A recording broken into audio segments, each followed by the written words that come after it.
Type of angle. तो देखो आज अब इसमें पहले सबसे पहले एंगल क्या होता है, एंगल कैसे फॉर्म्ड होता है। देखो when two rays formed an angle are called arm। मैंने इसलिए ये लिखकर समझाया आपको ताकि इसको अगर फिलिप्स में भी आ जाए two rays are formed then it's, तो आपको पता हो कि आर्म किसे कहते हैं या फिर साइड किसे कहते हैं। जब दो रेज कैसे होती है, एक पॉइंट एक एरो, एक पॉइंट और एक एरो, ये रे होगी, एक रे इधर होगी। दो रेज आपस में जब जिस पॉइंट पे मीट करती है उस पॉइंट पे क्या होता है, एंगल फॉर्म्ड होता है। तो इनको क्या बोला जाता है, दो रेज को आर्म बोला जाता है। ये दोनों आपस में, इसको नेमिंग कर देती हूँ। ए बी आपकी क्या है, आर्म। हमेशा क्वेश्चन पूछा जाता है आर्म बताए, शिद्दत दी जाएगी 5th क्लास में, ऐसे ही पूछा जाएगा कि इसको बताओ इसकी आर्म कौन सी है और एंगल कौन सा है। तो बी सी आपकी आर्म, ये दो आपकी आर्म होगी और इसका एंगल क्या बनेगा, ए बी सी। तो दो आर्म से जब कोई जिस पॉइंट्स में मिलती है वो होता है एंगल। देखो the common and point of the arm, जो कॉमन पॉइंट होता है उसे क्या बोला जाता है, वर्टेक्स। ये जो पॉइंट होते हैं किसी भी फिगर में इसे बोला जाता है वर्टेक्स। ठीक है, ये आर्म है और ये वर्टेक्स है। जिस कॉमन वर्टेक्स पे ये दो आर्म मिल रही हैं वहां आपका एंगल फॉर्म्ड होगा। तो इसको लिखना कैसे, रीड कैसे करना है, या तो आप इधर से रीड करो या आप नीचे से ऊपर की तरफ, ऐसे सीक्वेंसली। ए बी सी एक एंगल है या फिर सी बी ए एंगल है। अगर आप दोनों तरफ से भी बोलो तो आपका एंगल हमेशा सेंटर में होना चाहिए। इसी से पता चलता है कि आप किस एंगल के बारे में बात कर रहे हो। और तीसरा वे है बी एंगल। मैंने तीनों वे से इसलिए बताया कि पूछा जाता है कितने वे से एक एंगल को बता सकते हो क्वेश्चन। तो ये तो हो गया एंगल एंड एंगल क्या होता है। अब करते हैं इसके type of angle. Type of angle, सबसे पहले राइट एंगल।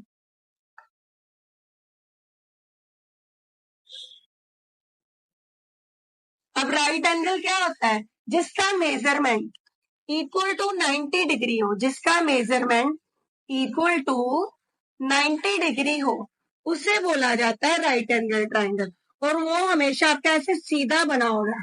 जब ऐसे सीधा बना हो तो वो होता है 90 डिग्री का एंगल और वो हमेशा राइट एंगल होता है। ये क्या होगा, राइट एंगल, क्योंकि इसमें मेजरमेंट 90 डिग्री है। जिसका भी मेजरमेंट 90 डिग्री आएगा वो राइट एंगल होगा आपका। फिर आ जाता है एक्यूट एंगल।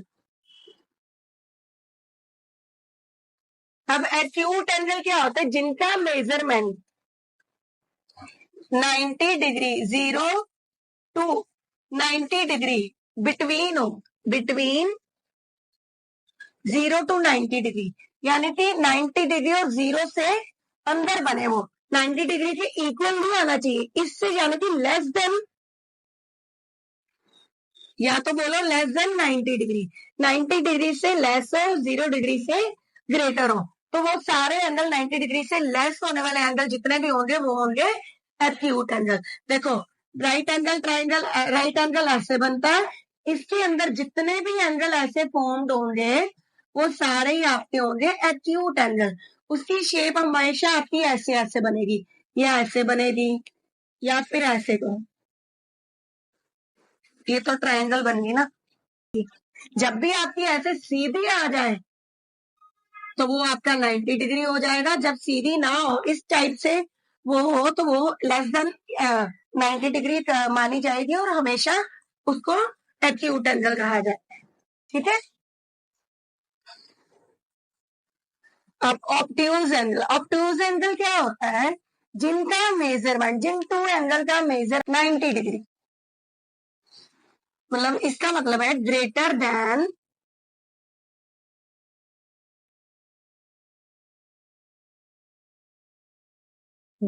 देन 90 डिग्री, यानी कि 90 डिग्री से बड़े एंगल हो मेजरमेंट, उनका मेजरमेंट 90 डिग्री से ग्रेटर हो, और स्मॉलर देन या लेस देन, स्मॉलर लिख लो या लेस लिखो, एक बात है, लेस देन 180 डिग्री। जिन एंगल का मेजरमेंट 90 डिग्री से ग्रेटर आए या फिर 180 से लेस आए, वो एंगल होते हैं ऑब्ट्यूज एंगल। अब देखो, ये तो हो गया आपका राइट एंगल, ठीक है। अब इसके अंदर जितने भी एंगल बनेंगे वो हो जाएंगे एक्यूट एंगल। और जो 90 डिग्री है वो आपका हो गया राइट एंगल।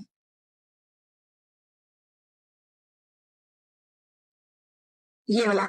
अब इसके जो बाहर 90 डिग्री के ग्रेटर इसके बाहर एंगल बनेंगे वो सारे हो जाएंगे ऑब्ट्यूज एंगल, ठीक है। एक बार फिर से बता देती हूँ, अकेला ऑब्ट्यूज ये हो गया राइट एंगल जो इक्वल टू 90 डिग्री है।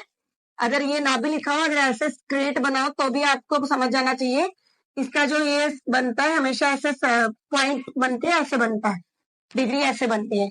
तो ये 90 डिग्री के इक्वल है और इसके बाहर जो एंगल ऐसे बनेंगे वो होंगे ऑब्ट्यूज एंगल, क्योंकि वो 90 से ग्रेटर बन गए, उसे बोला जाता है ऑब्ट्यूज एंगल, ठीक है।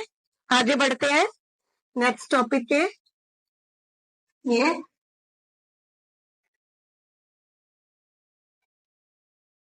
इसके बाद आ जाता है स्ट्रेट एंगल। अब स्ट्रेट एंगल क्या होता है, मैंने आपको बताया ना, एंगल हमेशा टू आर्म्स को ज्वाइन करके बनते हैं। ऐसे एक वर्टेक्स यहां से एक एंगल बन रहे थे 90 डिग्री के, ठीक है, अंदर एक्यूट और बाहर इसके ग्रेटर देन ऑब्ट्यूज। अब जब ऑब्ट्यूज ऐसे आपकी दोनों रे सीधी इस पॉइंट से एक रे इधर और एक रे इधर हो जाए तो वो पूरा एंगल जो बनेगा, फॉर्म्ड होगा, ये वाला पूरा एंगल, इतना एंगल, हाफ एंगल इतना, वो होगा आपका 180 डिग्री के इक्वल, इक्वल टू 180 डिग्री। जब मेजरमेंट इक्वल टू 180 डिग्री आ जाता है उसे बोला जाता है स्ट्रेट एंगल। ये है आपका स्ट्रेट एंगल, ठीक है बेटा। आई होप आपको अच्छे से समझ आई हो। Let's start the next topic, reflex angle. Next angle है आपका रिफ्लेक्स एंगल। अब देखो, मैं जब भी आपको कोई भी एंगल बताऊंगी उससे पहले जितने भी मैंने बताए आपको समझ आती है, बार बार रिपीट करती जाऊंगी ताकि आपको पता चल जाए कि हम किसी भी एंगल में डिफरेंस करना पड़े, कंपैरिजन करना पड़े तो आपको पता हो। अब देखो, रिफ्लेक्स एंगल क्या होता है, पहले आपने 90 डिग्री के लेस करे acute, greater than 90 degree obtuse, equal to 90 degree right, ठीक है, और इक्वल टू 180 डिग्री वो है स्ट्रेट। उसके बाद greater than 180 degree and less than 360 degree. जो 180 से ग्रेटर और लेस देन 360 हो वो होता है रिफ्लेक्स एंगल। वो कैसे बनेगा, देखो, यहां से आपका आ गया 180 डिग्री और यहां से जब यही एंगल आपका यहां से, तो वो एंगल पूरा देखो 180 से ग्रेटर, यहाँ 180 उससे भी ग्रेटर बन जाए तो ये पूरा एंगल आपका क्या बन जाएगा, रिफ्लेक्स एंगल। अलग से अगर ये ना गिवन हो, ऐसे बना हो, कई बच्चे ना ऐसे उल्टी शेप बनी होती है, अंदर की तरफ ये बना होता है, उसे रिफ्लेक्स एंगल लिख देते हैं। नहीं, अगर ये उल्टा भी दिया हुआ है तो ये एक्यूट एंगल, क्योंकि इसका जो गोला बन रहा है वो फिगर के अंदर बन रहा है। जब गोला अंदर बने तो वो एक्यूट है, ठीक है। अगर ये गोला ऐसे ऊपर बना हो, ऐसे वर्टेक्स के ऊपर, तो वो होता है रिफ्लेक्स एंगल। इसे बोला जाता है रिफ्लेक्स एंगल, ठीक है बेटा। आगे बढ़ते हैं, लास्ट टॉपिक इसी पार्ट का, एंगल का लास्ट इसका टाइप है कंप्लीट एंगल।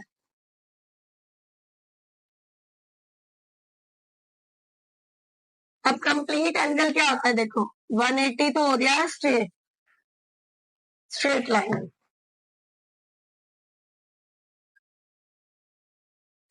Complete angle. अब देखो ये तो हो गया स्ट्रेट एंगल 180 डिग्री, जहां आपका ये पॉइंट है और ये सीधी एक लाइन बन जाती है एंगल की इक्वल टू 180 डिग्री, वो स्ट्रेट एंगल हो गया। अब यहां से एंगल फाइंड करते, देखो आपने कंपैक्टर देखा है ना, ऐसे ही बनती है ना डी। अब यहां से अगर ऐसे गोला हो जाए पूरा, यानी कि इसके इनका मेजरमेंट यहां से लेके यहां तक पूरा हो जाए, और ये जो गोला है अंदर का ऐसे वर्टिक्स से ऐसे सर्कल पूरा कंप्लीट हो जाए, वो होता है आपका कंप्लीट एंगल।